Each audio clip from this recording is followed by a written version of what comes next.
할렐루야. 오늘 예배 나오신 여러분들 주님의 이름으로 환영하고 축복합니다. 오늘은 2월 첫 번째 주일입니다.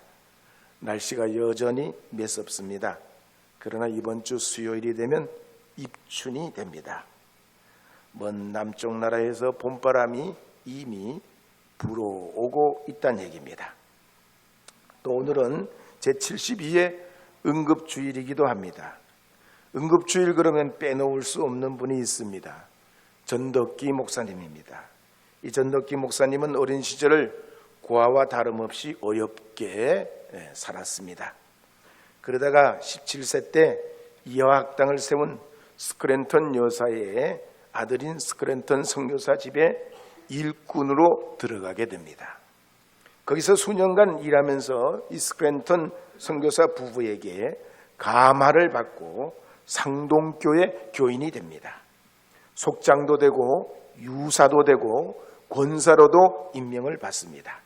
그리고 1902년에 감리교 전도사와 목사로 봉직하게 됩니다. 이 전덕기 목사님은 단순히 또 목회만 하신 것이 아닙니다. 그 시대가 일제강점기였기 때문에 독립협회 창립 멤버였고 민족운동을 선도하신 분입니다. 특히 국내 최초의 비밀결사대인 신민회를 조직하셨고 을사늑약이 체결되자 임금님께 상소도 올리고 구국철야기도회와 금식기도회를 열었습니다. 그러다가 1914년 39세 나이로 소천하시게 됐습니다.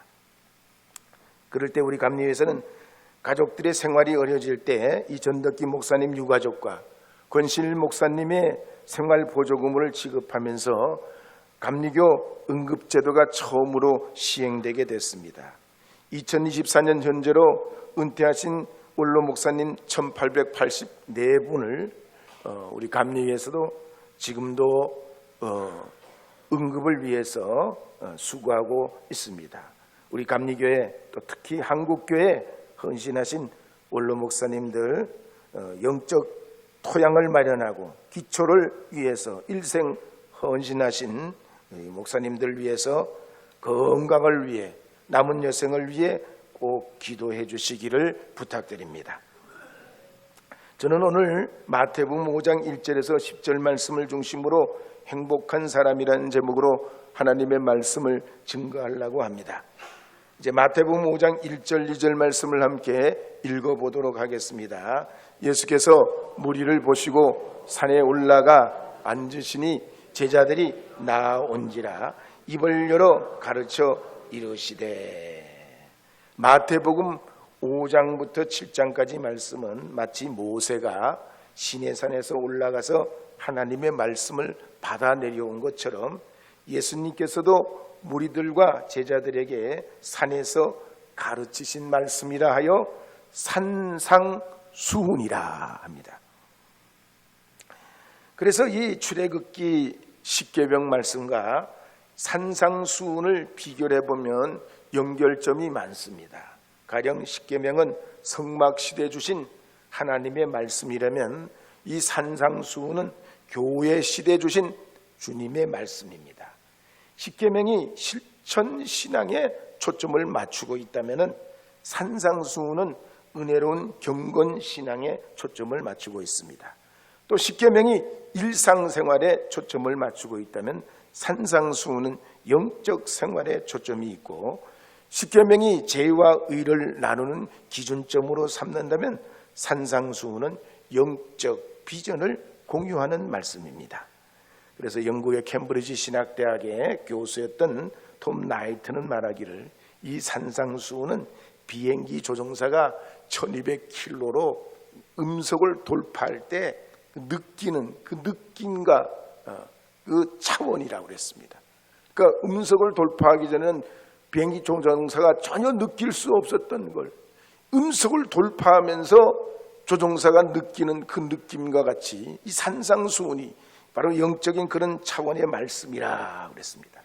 미국의 그레이스 커뮤니티 교회의 담임 목사고 마스터 신학교 총장인 존 메가더 목사님도 이 팔복에 대해서 책을 내면서 제목을 이렇게 붙였습니다. The Beautiful Beatitude, 더 뷰티 투는 최고 최상의 상태를 말합니다. 가장 최고 최상의 The only way to happiness라고, 행복으로 가는 유일한 길이 바로 이 팔복에 들어있다고 그랬습니다. 그래서 이 팔복은 가슴을 뛰게 하고 식상치 않고 새 힘을 얻는 영적 우물과 같다고 그랬습니다. 하나님의 백성들이 가져야 할 영적, 도덕적, 윤리적 지침이 이 안에 들어있기에 참된 행복의 유일의 길이 바로 이 말씀 속에 있다고 그랬습니다. 그렇다면 예수님이 말씀하신 행복은 뭘까요?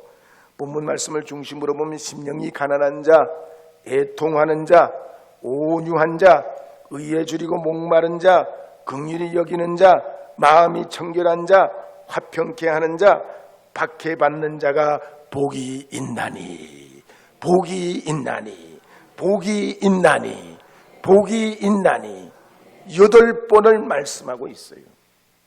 그런데 예수님께서 말씀하신 이 복이 있나니 행복은 헬라어로 마카리오스인데, 이건 어근을 보면 좋은 환경에서 오는 그런 행복이 아닙니다. 환경과 상관이 없어요. 이 행복은 부자가 되든 가난뱅이가 되든 명예를 얻든 못 얻든 인기가 있든 없든 이 주님의 말씀하신 행복은 이런 세상의 환경적인 요인과 전혀 상관이 없어요. 이 행복은 누구도 빼앗아 갈 수 없는 행복이고, 내적 행복이고, 영적 행복이고, 주님이 우리에게 주신 하늘의 복입니다.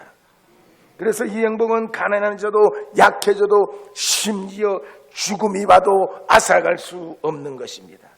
그래서 20세기의 영국의 최고의 주석가인 윌리엄 버클레이도 말하기를, 인간의 행복은 삶의 변화에 좌우되지만 그리스도의 행복은 그 누구도 손댈 수 없는, 공격할 수 없는 복이다 그랬습니다. 그렇다면 오늘 이 아침에 나오신 여러분은 행복하십니까? 주 안에 행복하시기를 바랍니다. 만족하십니까? 주 안에서 만족하시기 바랍니다. 세계 행복 보고서에 보면 우리나라 행복 점수는 10점 만점에 5.845라고 그랬습니다. 만족도가 낮는 거죠. 행복 지수가 무지 떨어집니다. 그래서 사람들은 더 행복하기 위해 취미도 가지고 모임도 나가고 맛집도 찾아가고 여행도 떠나고 운동도 하고 독서도 하고 자연 속에 머물기도 하고 일상을 벗어나 보기도 합니다. 그러나 마태복음 5장 3절에 보면 이렇게 말씀하고 있습니다. 5장 3절 다시 한번 읽어보겠습니다. 심령이 가난한 자는 복이 있나니 천국이 그들의 것이미요. 우리 인생의 행복을 위한 게임 체인저가 뭡니까? 심령이 가난한 자라는 거예요. 심령이 가난한 자. 마치 예수님께서 남을 위해 생명을 내어놓으신 것처럼 예수 믿고 거듭나서 자신을 내어놓을 수 있을 때 하나님 나라의 행복이 오는 것. 이게 심령이 가난한 자예요. 그래서 신명기 28장에 보면 이스라엘 백성들이 광야를 지나서 약속의 땅에 도착하게 됐을 때 하나님께서 그들에게 새 언약을 주셨습니다. 너희가 하나님의 말씀을 지켜 행하면 세계 모든 민족 위에 뛰어날 것이요, 성읍에서도 복을 받고 들에서도 복을 받고 내 자녀 토지 소산이 복을 받고 우양이 복을 받고 광주리의 떡방죽 그릇이 복을 받고 들어봐도 복을 받고 나가도 복을 받고 대적이 한 길로 왔다 7길로 도망가는 복을 받는다. 왜 이런 복을 받습니까? 주님의 말씀을 가지고 광야를 지나온 백성들이거든요. 40년의 그 긴 세월과 그 모든 시련을 이겨내고 드디어 약속의 땅에 이른 사람들이거든요. 이런 이들이 받는 이 새 언약은 들어가도 나가도 하나님이 주시는 주의 복을 받게 된다는 얘기입니다. 그런데 예수 그리스도를 믿고 거듭나면 마찬가지입니다. 예수님 통해서 새로운 언약 속으로 들어가게 됩니다. 하나님 나라의 삶이 시작돼서 내 심령에서부터 주님의 나라가 시작되는 것입니다. 제가 사역하고 있는 교회를 세우는 사람들 자원봉사가 올해로 19년째 맞이합니다. 처음 시작은 제가 20대 말에 친구 집사 둘과 함께 농촌 선교를 위해 뭐든 해야 되겠다. 그래서 수년 동안 기부금을 조금씩 형편이 되는 대로 모았습니다. 그 수년을 모았던 후원금이 이 창립을 할 때 쓰이게 되고 이 씨앗이 됐습니다. 그리고 지금까지 18교회를 고치고 3개 교회를 건축했습니다. 해마다 사업 결산을 해보면 오병 이어의 역사가 나타납니다. 재정이 안 될 것 같은데 쓰고도 남아요. 모자랄 것 같은데 남아요. 교회를 고치면 고치는 비용이 채워지고, 교회를 지으면 짓게 되면 짓는 비용이 채워지고, 주택을 수리하면 수리 비용이 다 채워져요. 하나님의 역사예요. 그러니까 협력했던 분들이 처음에는 7교회였는데 지금은 40교회가 됐어요. 예수 안에 살면 행복이 시작이 되는 겁니다. 나를 위해 자신을 주신 예수님을 닮아가고 싶어 하는 거예요. 성령께서 기뻐하시는 일을 하고 싶어져요. 그래서 하늘의 복도 받고 땅의 복도 받고 삶의 만족도 올라가고 영적 기쁨도 얻게 되고 하나님과 동행하는 삶을 살아가게 되는 것입니다. 그러게 심령이 가난한 자, 애통하는 자, 온유한 자, 의에 줄이고 목마른 자, 긍휼히 여기는 자, 마음이 청결한 자, 화평케 하는 자, 의를 위해 박해받는 자는 복이 있나니 복이 있나니 복이 있나니 복이 있다고 구절마다 말씀하고 있어요. 여기서 심령이 가난하다는 것은 부를 벌려고 돈을 벌려고 청빈한 삶을 살아가는 그런 뜻은 아닙니다.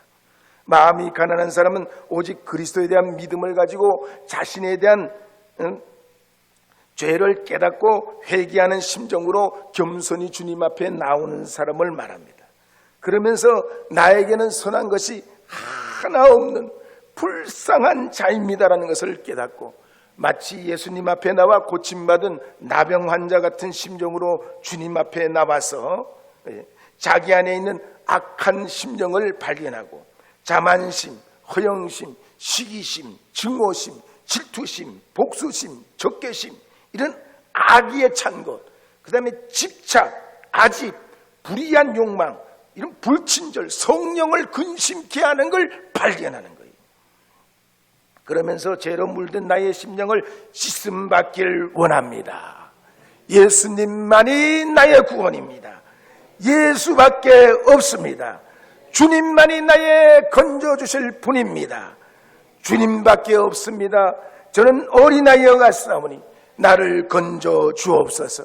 나를 구원하여 주시옵소서. 주님을 오직 의지하는 마음입니다.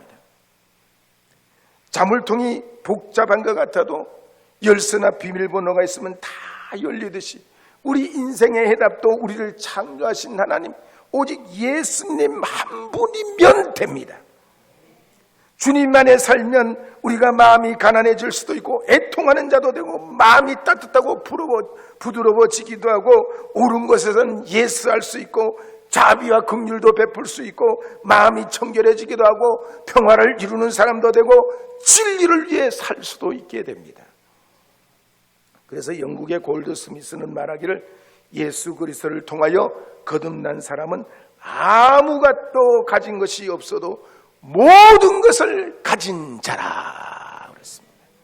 오늘 이 아침에 나오신 여러분은 옛사람과 결별하고 나의 죄값을 치르고 내 대신 죄짐을 지신 예수 안에 거하시는 여러분 되시기를 바랍니다. 온 천지 만물을 창조하시고 모든 권세를 가지시고 통치하시는 주님, 구원의 주님을 맞아들이시기를 바랍니다. 맹인의 눈을 뜨게 하시고 죽은 자를 일으키시고 38년 된 병자를 치유하시고 바다를 잔잔케 하시고 가난한 자, 고통받는 자, 소외당한 자, 어둠에 있는 자에게 빛을 주신 영생의 길을 보여주신 예수님과 함께하는 은혜가 있기를 축복합니다. 이제 계속해서 4절 말씀 읽어보도록 하겠습니다. 5장 4절입니다. 애통하는 자는 복이 있나니 그들이 위로를 받을 것이미요. 성경에 보면 항상 기뻐하라, 바울이 그랬습니다. 그런데 오늘 말씀에 보면 반대로 애통하는 자가 복이 있다 그랬습니다. 일반적으로 애통이라고 하면 가까운 사람과 사별하게 되는 슬픔과 아픔을 말합니다. 그래서 창세기 37장에도 보면 야곱이 요셉을 잃고 요셉이 죽은 줄 알게 될 때 애통합니다. 다윗도 가까운 신하가 죽게 될 때 애통합니다. 오른팔을 잃고 애통을 해요. 그런데 예수님께서는 우리에게 애통하는 자가 복이 있다고 그랬습니다. 왜 그러셨을까요? 예수님이 말씀하신 이 애통은 세상에서 말하는 이는 슬픔과 차원이 다르기 때문입니다. 가령 우리가 세상에 살지만 선한 일이나 천국 소망을 갖게 되면 갖는 애통, 더 정확하게 말하면 펜테오라는 거예요. 이 애통은 거룩한 갈망 때문에 생기는 내 심령의 아픔을 말해요.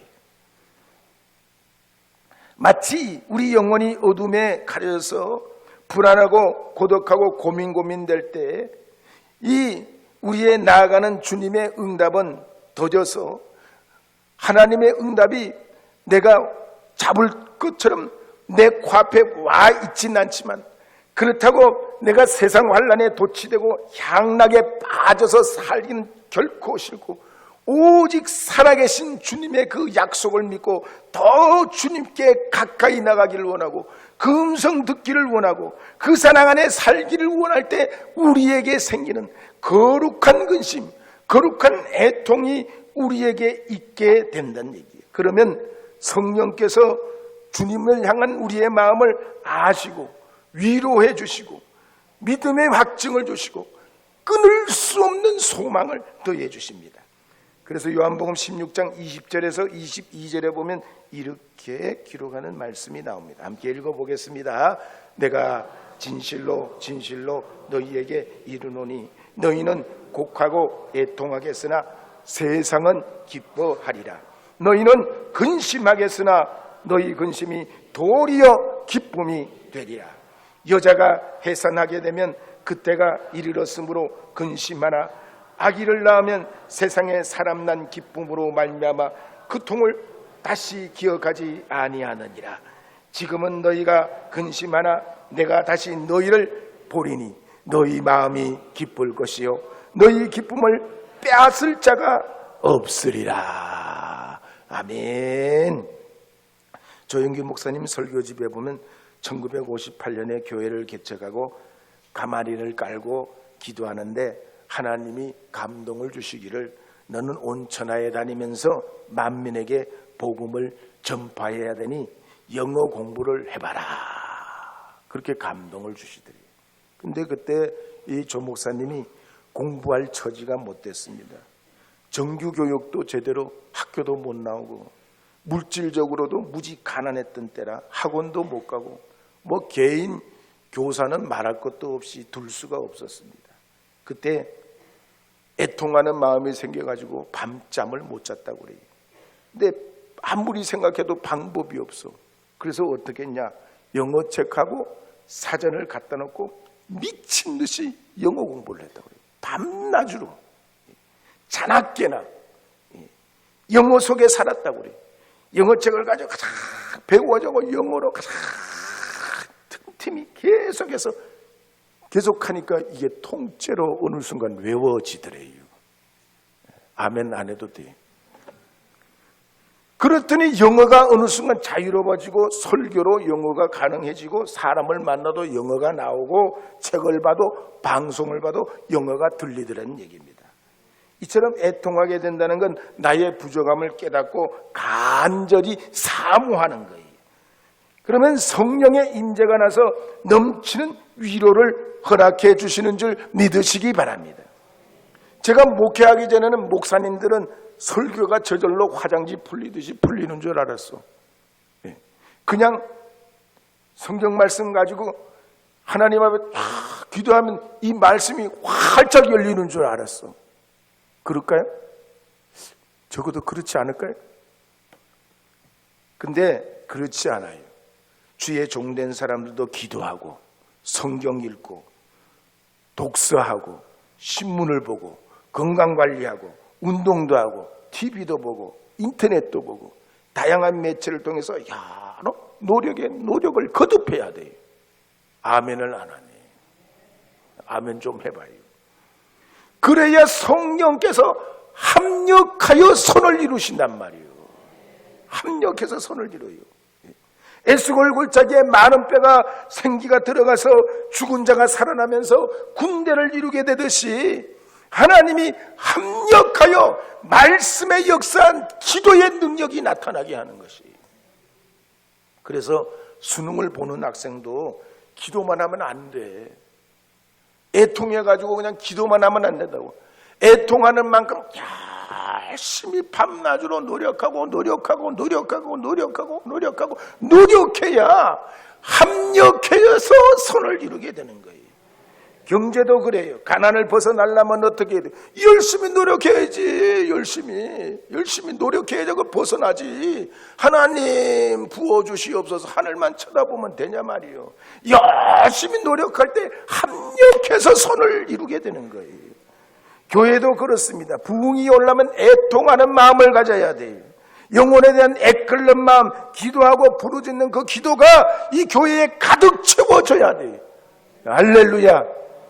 이번 특별 새벽 기도에 참 우리 시무장님들 나오시고 속장님들 기도하시고 은혜가 제 개인적으로 무지됐어요. 참 좋았어요. 우리 중직자들이 나와서 하나님 앞에 기도하고 이 교회의 부흥과 우리 개인의 영적 삶을 위해서 이 주위에 나와가지고 그 부르짖는 거, 살아계신 주님이 들으시고 응답하시고 때를 따라서 합력하여 선을 이루게 하실 줄 믿습니다. 주님은 반드시 역사해 주실 줄로 믿습니다. 우리가 주님 앞에 애통하는 마음을 가지면 우리 인생과 역사의 주인이신 주님께서 가만히 계시지 않아요. 성령께서 일하십니다. 합력하여 선을 이룰 수 있도록 변화가 오게도 하시고 열매도 맺게 하시는 줄 믿으시기 바랍니다. 오늘 이 말씀 가운데 심령이 가난한 자, 애통하는 자에 대해서 말씀을 드렸습니다. 나머지 6가지도 다 그리스도의 성품에서 옵니다. 주님으로부터 시작돼요. 거듭나서 우리가 주님을 닮아가면 이와 같은 주님의 이 팔복의 열매들이 맺어가게 됩니다. 그래서 여러분의 삶에 특별히 새로운 2월의 한 달이 시작되면서 주님이 여러분의 삶을 이끌어 가시는 줄 믿고 행복을 꿈꾸시기 바랍니다. 주 안에 주시는 그 비전을 가지시고 누리시는 이 한 달이 되시기를 주님의 이름으로 축복합니다.